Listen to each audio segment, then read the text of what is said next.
Nate Ulrich, Akron Beacon Journal. He covers the Cleveland Browns. He was there watching last night with Baker Mayfield, Saquon Barkley, the two top rookies, at least according to the odds makers, to win the Rookie of the Year. And Nate joins us now. Nate, what was the reaction last night? If you're a Cleveland Browns fan, what are you taking away from that game last night?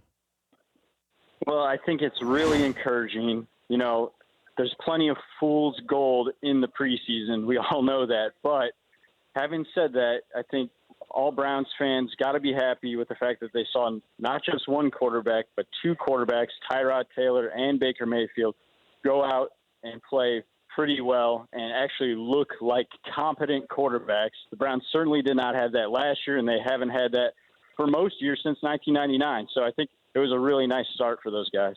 When's the last time the Browns had two capable quarterbacks on their roster? Well, I think that it would be their last winning season, 2008, when they were able to go 10-6. They had, Derek Anderson. Brady Quinn didn't work out, but Derek Anderson. I think it's been a lot longer than you think, Nate. I'll give you a pass on it. Maybe it could be Tim Couch and Kelly Holcomb. No. Hey, I know it's a bit of a stretch, but if you're going to go for it, those would be some of the names you mentioned, the expansion era. But really, this is probably the best situation they've had. If I put this to a vote for the fans, who do they want to start? Well, I think most Browns fans actually do want Tyrod Taylor to start. There's certainly a strong backing for Baker Mayfield, but I think that most Browns fans can get behind the idea that the organization wants to be patient. This is a team that obviously has gone 1-31. Hugh Jackson needs to win. He knows it. He wants the veteran quarterback with a winning NFL record to go in there and be the placeholder for the rookie.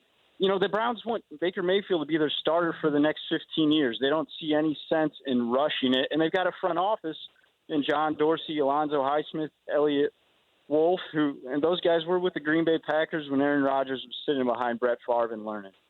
What about the supporting cast with the Cleveland Browns? Well, they need more. They need more at receiver.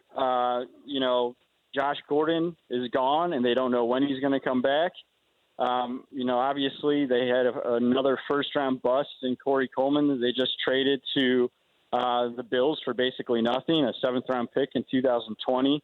The running back stable is pretty promising. I know the running game didn't look good yesterday, but I think in Carlos Hyde, Duke Johnson, and Nick Chubb, they're going to be able to do some things. But yeah, the receiving core just isn't what it needs to be. You take Josh Gordon out of the mix, I think it's average at best. And, that's no disrespect to Jarvis Landry, who has had a phenomenal training camp, and I think is going to be a really, really good player in Cleveland like he was in Miami, and probably even better.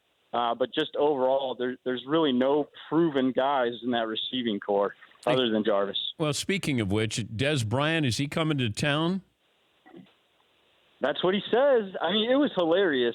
The cat and mouse game between John Dorsey and Dez Bryant yesterday was made for Hard Knocks.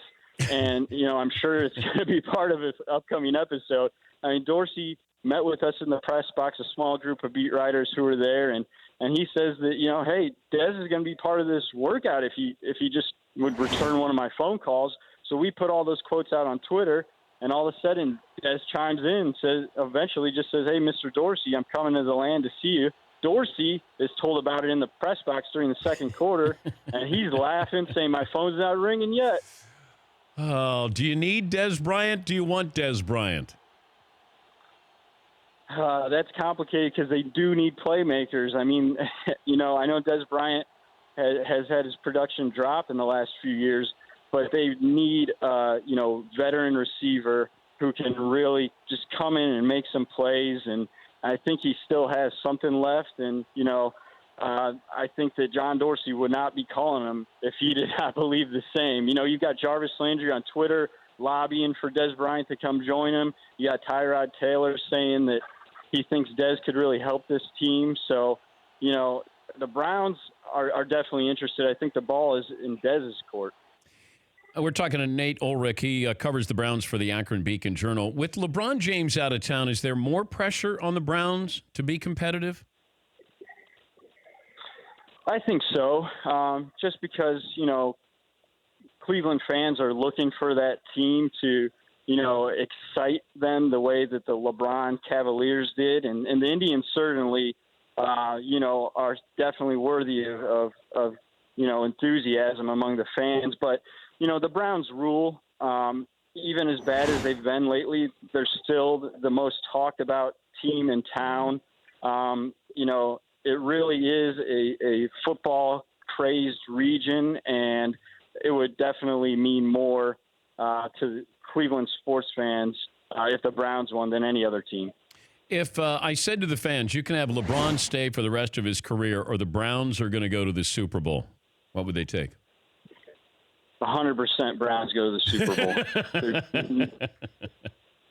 And I'm born and raised in Akron, just like LeBron. He is, obviously a legend worldwide and, locally, even with him leaving twice. I think the vast majority of Cleveland sports fans and people from Northeast Ohio recognize how great he is on and off the court, but the Browns are still the top dogs, and that's saying something considering their history since '99. Did they took down the banner of LeBron James? Are those apartments there? Did somebody have an obstructed view of downtown Cleveland because of the LeBron James banner that was over the building? No, I don't think so. I think it was just an office building, but there's always discussion about who should replace LeBron on that banner, on that building. And, the Browns certainly have a long, long way to go. But if they're even relevant again, people are going to get excited and lobby for him to be up there. Baker Mayfield, you mean? Exactly. Oh, okay. Yeah, that's the future of the franchise right there. And I do think that the Browns really are going to stick to this plan to enter this season with Tyrod Taylor as a starter. But, Baker is the guy that they drafted as the future. They're excited about him. He gave them every reason to be excited last night. He's looked good in training camp. It's just that Tyrod is there. They have a plan, and Tyrod has given them no reason to second-guess that plan as of yet. Nate, good stuff. Safe travels back to Ohio. We appreciate your time. You bet. Thanks a lot for having me. Take care. That's Nate Ulrich, covers Cleveland Browns for the Akron Beacon-Journal. For more Dan Patrick Show, tune to Audience Channel 239 on DirecTV or download the Dan Patrick Show app.